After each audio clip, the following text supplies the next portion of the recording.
Hey guys, what's up? Finally back with another fly tying video. And you know what? We have a brand new season just waiting for us out there. It's kicking off basically as we speak. We've had some really nice sunny days here in Sweden the past days, and it's kicking off now really. I've actually been out twice already. I had this really early fishing trip in last weekend of February when we went down to the south of Sweden to try and catch some pre-spawn pikes. Basically, the one highlight from that trip is this.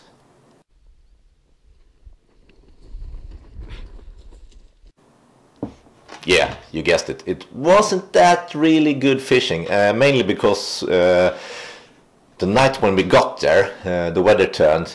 We got 10 centimeters of snow, woke up to 10 below freezing, so not that good. Home premiere I had last week, went out float tubing a little bit too early. There was still ice in some of the bays, but doesn't really matter. Now we can finally go out fishing, and you know what? I'm gonna let the cat out of the bag, because today we're gonna tie my by far most successful pattern from last season, and this is I like to see it as the final installment of the Gandalf fly. Yes, this is the motor oil Whogaux Gandalf variant, or just the motor oil fly for short, tried to mimic one really popular color combo in baits, and both jerk baits and rubber baits. These guys know their colors, and this is no exception. It's a really efficient colors in some types of water. You will find motor oil baits in two different versions, as I've seen it. One is more kind of brown, going into dark olive or peacock. The other one is more gray, going into dark olive and peacock, and that's the gray versions that I'm trying to mimic here. What's common between both of these is that it has an orange belly and an orange tail. And this, as I said, was my by far most successful pattern last year. Worked in basically every type of water except the really clear ones, where it's probably a little bit too flashy. Ties very much like the original Gandalf fly, with a few exceptions. You're going to see it in a while when we start tying. You can also quite easily, since the tail is attached to a little snap here, there will be from time to time that you want to just remove the tail and have a regular Gandalf fly with the stinger in the back. One tip can be, if you have a lot of followers fishing this, remove the tail for a few casts and see if they will take. You can also, of course, adjust the tails. I've fished this color combo with the black tail and the gold tail as well. But the original with the orange tail and the orange belly going over to the orange tail is by far the one that's fished the best for me.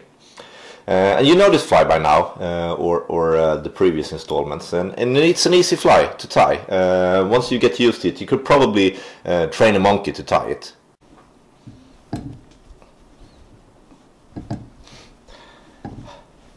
This is fucking hard, you know. Well, that's probably because you have such small and hairy hands. Well, you know who else has small hairy hands?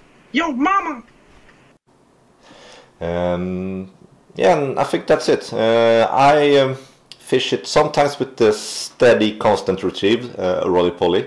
You can do that very slowly, and the tail will move regardless on how slow you will fish it. Or you can fish it regular strip stop. Will work a little bit different, and sometimes one of the methods will work better than the other. You need to try it out.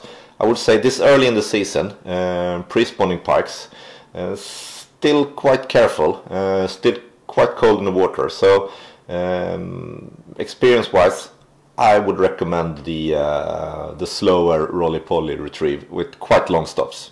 But as I said, try it out in your home water, see what works the best. Okay, shall we get to tying, shall we? Yeah, let's go.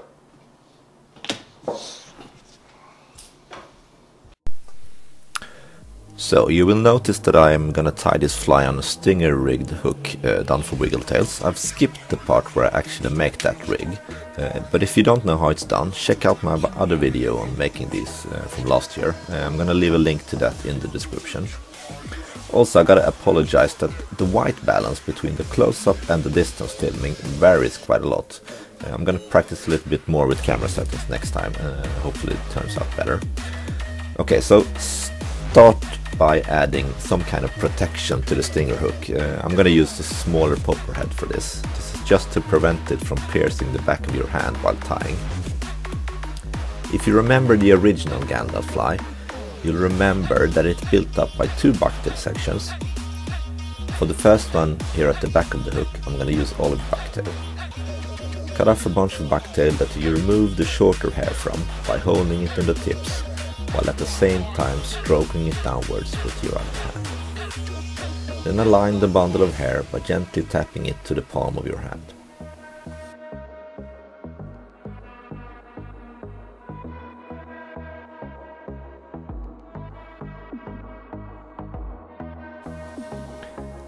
Add the bucktail to the hook shank and place a couple of loose wraps of tying thread around it. Then adjust it so that it spreads around the shank nicely before tightening the thread and tying it all down with several turns of wraps.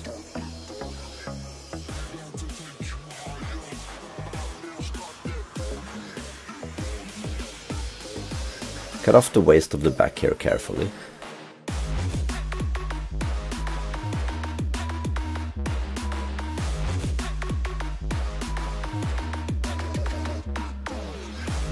And add some super glue to the thread itself.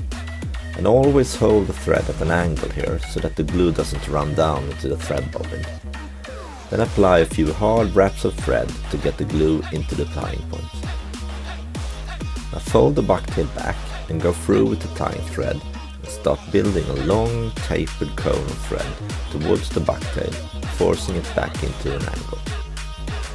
In the original Gandalf fly, I used Naiad for what I like to call flash cover. But over the past 6 months, I have switched to using Steve Ferrar blend for this instead. So cut off a small bunch of SF blend fibers and make sure you taper the ends to it. Measure it so it projects about 2 to 3 centimeters longer than the bucktail before spreading it around the hook and tying it down. This should leave you with about 60% of the fibers at the back.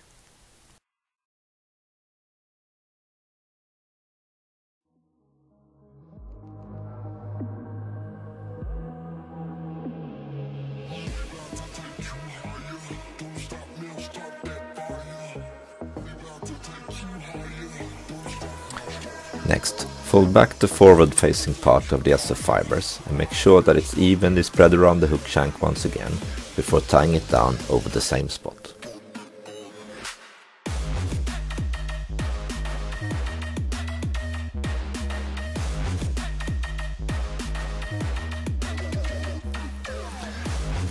The furthest part of the tail are going to be made from saddle hackle feathers, and they will add the final flutter in the fly. Now first cut off 3 feathers in an olive or olive grizzly color. Tie these in one at a time. The first one goes on top of the fly, the other 2 are tied in on each side of the fly. They should project slightly longer back than the SF blend did, making sure they are free to move. Next, cut 3 feathers in a grey color. Add the first 2 on each side of the hook, between the olive ones on the side and top. The last grey feather and then tied in on the underside of the hook. This will leave you with a nice grey and olive blend of colors. Cut off the feather waist and add more tying wraps here and secure it all with some super glue. I try not to touch wet super glue, instead I use a small cloth or towel to wipe off any excess.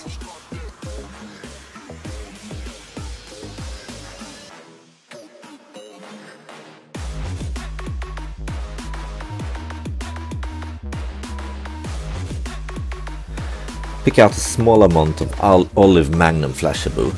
About 5 to 6 strands will do enough. Then double it and cut it in half.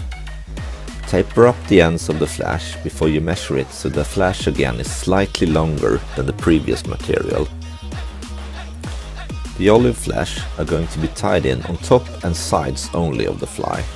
So tie it down there before folding the short end of flash back and securing these down too.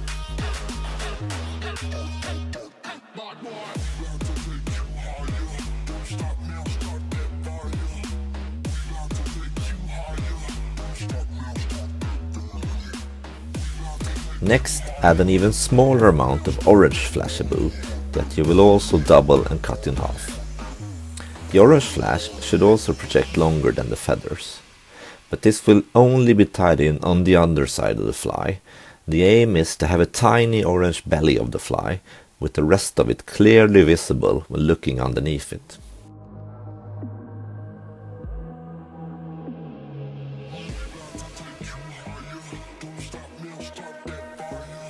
Next, we're tying in the body material, and this is the same as the original fly, the Baitfish Emulator flash in peacock color.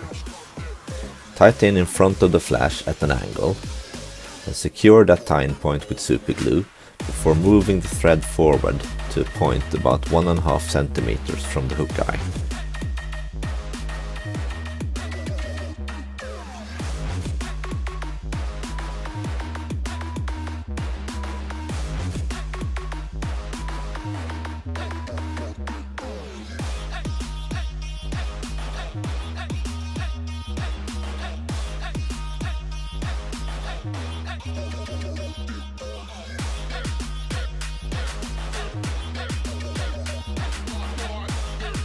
Then wind the body forward in slightly overlapping turns, and stop when you reach the thread and tie it down here.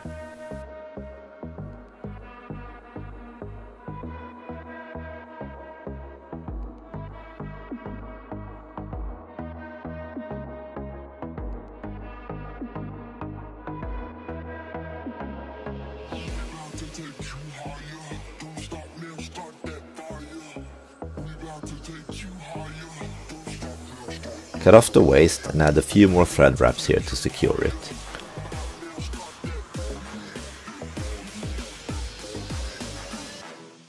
Then pick out any trapped fibers with a long dubbing needle or your scissors. The second bucktail section is going to add a contrasting grey color to it, which is important when you try to achieve that unique motor oil color combo. Simply repeat the steps from the bucktail section in the back, which means clean the bundle from shorter hair, spread it around the hook, tie it down, cut off waist, fold back and build taper.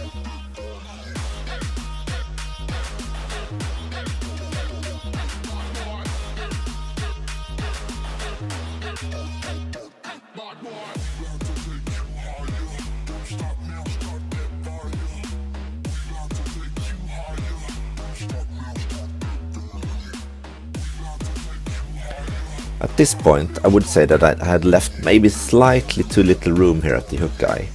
We will still manage, but it might be crowded at the end, so if you can, try and leave a little bit more room than I have here. One of the main problems with having such a steep cone of thread is that the gel spun thread that we are using is very slick and slippery, which means that the thread wraps have a tendency to slip down to the hook eye. And since we put the titanium wire through the hook eye, we have effectively removed some of the shoulders of the hook, which the thread would normally lean on.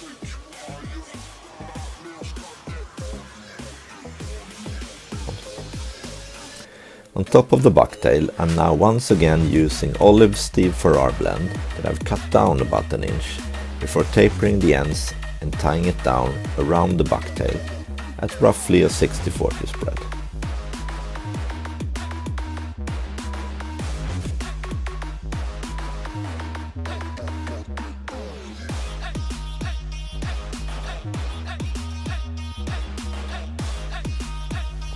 Then fold back the short rands and tie it down here.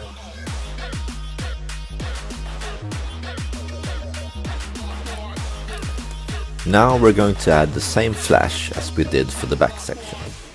Olive flash goes first on the top and sides of the fly, and then orange only on the other side.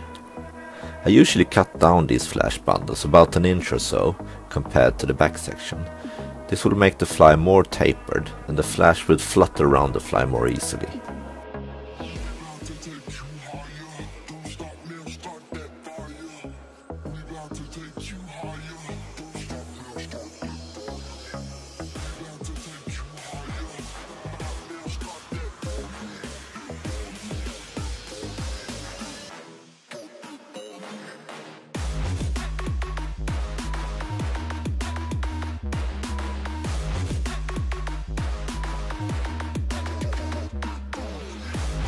After you tied in the flash, secure the whole tying point with super glue.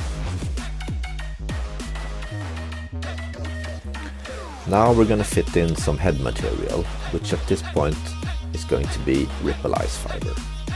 Pick a good bunch of orange fibers and add this to the underside at roughly a 60-40 spread.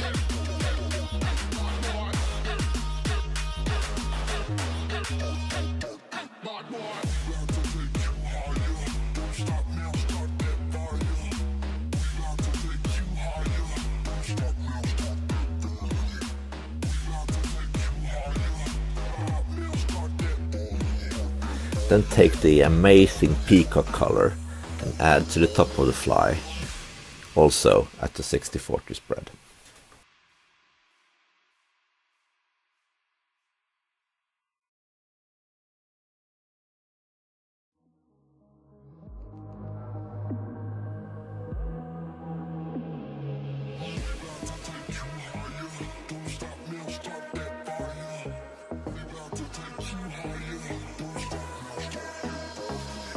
And fold both bundles of ripple ice fibers back and carefully go forward with the thread in front of the head and fit in just a few thread wraps here.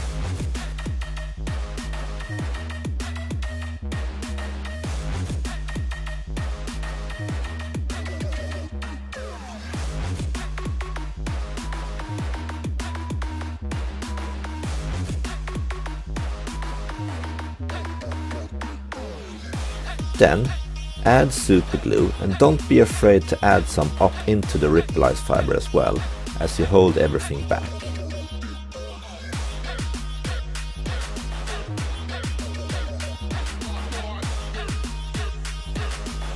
Then use your cloth or towel to gently stroke the head backwards using the super glue to roughly shape it. Now tie off the thread here and comb through the entire fly to blend the materials better and to release any trapped fibers.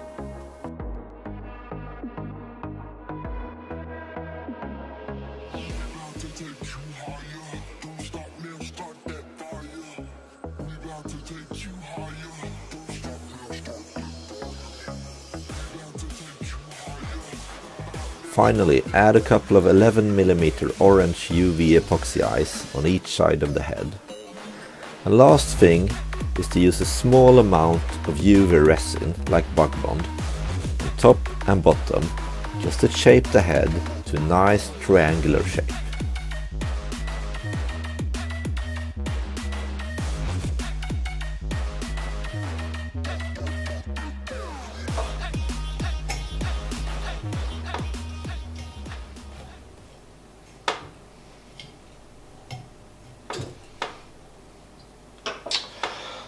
So that's it, basically only two things left to do. Remove that little popper head we used for protection and add the probably most important thing of all, the orange jumbo slim wiggle tail. And then you have it, past season's by far most successful fly, the motor oil Gandalf Variant, the last installment. So hope you enjoyed yourself today again, hope you had fun, hope you learned something. And until next time, do like the pike's tooth and stay sharp. Peace!